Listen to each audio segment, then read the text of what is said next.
Hello friends, you are welcome to my channel study with Aarti Gupta. Friends, आज इस video में हम लोग ये शॉर्ट स्टोरी पढ़ेंगे। उस शॉर्ट स्टोरी का नेम है अमृतसर आ गया। इसको लिखा है भीष्म साहनी ने।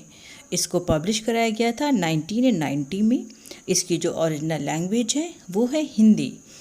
इसका जो इंग्लिश ट्रांसलेशन है वो किया था अशोक भल्ला ने। फ्रेंड्स, ये तो था इसका बेसिक इंट्रोडक्शन। अब आइए देख लेते हैं कि इस शॉर्ट स्टोरी में क्या है। फ्रेंड्स, बेसिकली ये जो शॉर्ट स्टोरी है ये पार्टीशन के टाइम की स्टोरी है। इसका जो नरेटर है वही हमें स्टोरी सुनाएगा। आइए शुरू करते हैं। फ्रेंड्स, ये स्टोरी स्टार्ट होती है नरेटर की पिछली यादों से। उसने पिछले टाइम जब ट्रेन से सफ़र किया था वो उस एक्सपीरियंस को यहाँ पे हम लोगों के साथ शेयर करेगा। वो जब ट्रेन से ट्रैवलिंग कर रहा था उस टाइम पे जो टाइम था वो था पार्टीशन का। फ्रेंड्स, वो बताता है कि वो जो एक्सपीरियंस है अभी अगर मैं उस बारे में सोचता हूँ तो मुझे ऐसा लगता है कि वो सिर्फ एक इल्यूज़न था। अभी जो नरेटर है वो फ्रेंड्स दिल्ली जा रहा है इंडिपेंडेंस डे सेलिब्रेशन का पार्ट बनने। सबसे पहले वो हमें ये बताता है कि उस कंपार्टमेंट में जिस पे हमारा नरेटर बैठा हुआ था वहाँ पे कितने लोग थे और वहाँ का माहौल कैसा था। फ्रेंड्स, सभी लोग उस कंपार्टमेंट में सिर्फ बातें कर रहे थे कि किस तरीके से पाकिस्तान बनेगा। सभी लोगों के मुंह पे एक ही बात थी। फ्रेंड्स, वो हमें बताता है कि जिस कंपार्टमेंट में वो बैठा था वहाँ का मूड बहुत ही अच्छा था। सभी लोग बहुत ही चीयरफुल मूड पे थे, हंस रहे थे, बातें कर रहे थे, एक दूसरे से खाना शेयर कर रहे थे। जबकि वहाँ पे बहुत ज़्यादा लोग नहीं थे। वहाँ पे 3 पठान थे जो कि ट्रेडर्स थे और एक ओल्ड वुमेन थी और एक बाबूजी थे। बाबूजी एक कैरेक्टर को यहाँ पे बोला जा रहा है। फ्रेंड्स, जो पठान थे वो बाबूजी के साथ खाना शेयर करते हैं। उनसे कहते हैं कि तुम बहुत दुबले पतले हो, तुम ये मीट खाओ, तुम ये मीट खाओगे तो अच्छा रहेगा तुम्हारे लिए, तुम भी थोड़ा सा मोटे हो जाओगे। तुम इसलिए पतले हो क्योंकि तुम केवल दाल ही खाते हो। ऐसा कहते हुए फ्रेंड्स वो जो ट्रेन है वो झेलम नदी को क्रॉस करती है। फिर फ्रेंड्स, वहाँ का जो माहौल था वो तो बहुत अच्छा था, लेकिन बार बार ट्रेन में बहुत ही ज़्यादा हसल बसल भी हो रहा था। रीज़न ये था कि जब भी किसी भी स्टॉपेज पे ट्रेन रुकती वहाँ से पैसेंजर अंदर आते और कुछ बाहर की तरफ भी उतरते। इसकी वजह से बार बार वहाँ पे बहुत ज़्यादा हसल बसल भी हो रहा था। फिर ट्रेन जाके एक स्टेशन पे रुकती है तो कोई पूछता है कि ये कौन सा स्टेशन है। तो किसी की आवाज़ आती है कि शायद ये वज़ीराबाद का स्टेशन है। नरेटर तुरंत ही विंडो से बाहर झांक के देखता है तो वो देखता है कि कुछ लोग ट्रेन से बाहर निकले हुए हैं वाटर भरने के लिए, लेकिन वो जैसे ही जाते हैं तुरंत ही वापस आ जाते हैं। उनका जो लोटा है पूरी तरीके से वाटर से नहीं भर पाता है क्योंकि वहाँ पे ऑलरेडी 3 से 4 लोग वहाँ पे थे। फ्रेंड्स, उसके बाद नरेटर के देखते ही देखते वो प्लेटफॉर्म खाली हो जाता है। मीन्स सभी पैसेंजर्स ट्रेन में आ जाते हैं और माहौल अभी भी बहुत ही ज़्यादा अच्छा होता है। फ्रेंड्स, ये जो एक कैरेक्टर है इसमें बाबू का, ये जो बाबू का जो फिज़िकल स्ट्रक्चर है ये बहुत ही ज़्यादा दुबला पतला है। मीन्स ये मोटा नहीं है। इसीलिए मैंने स्टार्टिंग में आपको बताया था कि जो पठान थे वो जो मीट खा रहे थे वो इसको भी ऑफ़र करते हैं। फ्रेंड्स, बाबू कहता है कि शायद कुछ गलत है, कुछ ऐसा मुझे ऐसा लग रहा है कि प्लेटफॉर्म के बाहर ना मुझे बहुत ही ज़्यादा ना शोर सुनाई दे रहा है। और वो शोर आ रहा था पैसेंजर्स का। फ्रेंड्स, उसी बीच में एक पैसेंजर आता है जो कि बहुत ही गंदे कपड़े पहने हुए था और वो बार बार कोशिश कर रहा था अंदर आने की, जबकि कंपार्टमेंट में बिल्कुल भी जगह नहीं थी।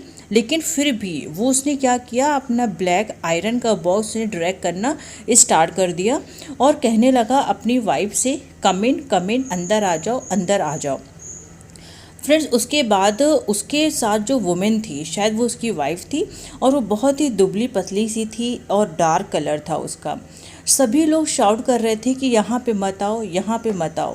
फ्रेंड्स, और जो सरदार जी थे वो भी क्या हुआ, वो तो अपने हॉन्चेस पे बैठ गए और वो भी बहुत ही ज़्यादा प्रोटेस्ट करने लगे। कि यहाँ पे मत आओ, बट उस पैसेंजर्स को देख के ऐसा लग रहा था कि शायद इसको कुछ सुनाई ही नहीं दे रहा है। वो पैसेंजर बार बार बोल रहा था, I have a ticket, I am not without ticket, अरे मेरे पास भी टिकट है, मुझे भी अंदर आने दो। बट सभी लोग बहुत नाराज़ हो रहे थे क्योंकि उस कंपार्टमेंट में बिल्कुल भी जगह नहीं थी और सभी लोग इसी चीज़ को बोल रहे थे। फ्रेंड, जो पठान है वो बार बार इस चीज़ को सुन रहा था। काफ़ी देर हो गई, जब उसका पेशेंस एकदम लूज़ हो गया, वो अपनी अपर बर्थ से चिल्लाने लगा कि यहाँ से बिल्कुल चले जाओ। उसके बाद फ्रेंड्स, अगले ही पल उस पठान ने क्या किया, अपने पैर से उसको हिट किया और वो जो पैर उसको हिट ना हो के उसकी वाइफ को सीने में जाके वो पैर लग गया और वो दर्द से वहाँ पे बैठ गई। लेकिन फ्रेंड्स, उस मैन के पास इतना बिल्कुल भी टाइम नहीं था कि वो इस चीज़ को नोटिस करे या इस चीज़ को वो देखे। जैसे ही उसकी वाइफ के सीने पे पैर लगा, सभी पैसेंजर एकदम शांत हो गए और उस कंपार्टमेंट का माहौल एकदम पिन ड्रॉप साइलेंस में चेंज हो गया। उस कंपार्टमेंट में वो जो ओल्ड वुमेन बैठी थी, जिनका हम लोगों ने स्टार्टिंग में ही बात की थी, सिर्फ वही सभी से रिक्वेस्ट कर रही थी, अरे प्लीज़ इन लोगों को यहाँ बैठ जाने दो, ये देखो उनके साथ एक छोटी सी लड़की भी तो है, हम कैसे भी करके मैनेज कर लेंगे। और वो उस वुमेन से बोलती है कि आओ यहाँ पे मेरे पास आके बैठ जाओ। उसके बाद उसकी जो डॉटर थी वो तुरंत ही चिल्लाती है और कहती है, पिताजी हमारा सामान तो कुछ पीछे ही छूट गया। मीन्स वो आधा ही सामान अभी चढ़ा पाया था वहाँ पे ट्रेन पे, उसका आधा सामान अभी भी प्लेटफॉर्म पे ही पड़ा था और ट्रेन ने मूव करना स्टार्ट कर दिया था। उसके बाद फ्रेंड्स, वो बहुत ही सीरियस आवाज़ में चिल्लाता है और बोलता है कि जल्दी जल्दी नीचे उतरो।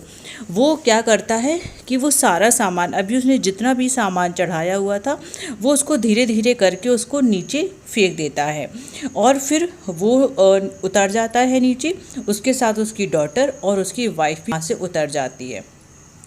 ट्रेन जैसे ही वो प्लेटफॉर्म छोड़ती है फ्रेंड्स, आगे चल के हम जैसे ही ट्रेन थोड़ा सा मूव करती है, वहाँ से आग की लपटें दिखाई देने लगती हैं। इसका मतलब क्या था? इसका मतलब ये था कि उस प्लेटफॉर्म पे दंगा हो चुका था, बहुत ही ज़्यादा वाला। क्योंकि फ्रेंड्स, ये जो नॉवेल है ये किस टाइम की सेट है, जो इसकी सेटिंग है वो है पार्टीशन के टाइम की सेटिंग। उस दंगे के बाद सभी लोग बहुत ही ज़्यादा शांत थे और बहुत ही अनसर्टेनिटी थी लोगों के बीच में, उनको समझ नहीं आ रहा था।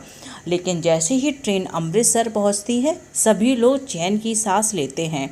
और फ्रेंड्स, जैसे ही अमृतसर ट्रेन पहुंचती है, बाबू जो था, जो पतला सा हमारा दुबला पतला सा कैरेक्टर है, वो जंप करता है अपनी सीट पे और उन पठान्स के ऊपर चिल्लाना स्टार्ट कर देता है कि और बहुत ही गंदी गंदी अब्यूज़ उनको देने लगता है। पठान उनको समझाते हैं कि भाई यार चुप हो जाओ, गुस्सा मत दिलाओ मुझे, लेकिन वो नहीं मानता और उनको बार बार ललकारता रहता है। उसके बाद वो जो पठान थे वो उस कंपार्टमेंट को छोड़ देते हैं अपने और भी कंपेनियंस के साथ और दूसरी जगह चले जाते हैं, मीन्स दूसरे कंपार्टमेंट पे चले जाते हैं। उस टाइम नरेटर हमारा देखता है कि बाबू भी वहाँ पे मिसिंग है, मीन्स बाबू भी वहाँ पे नहीं है।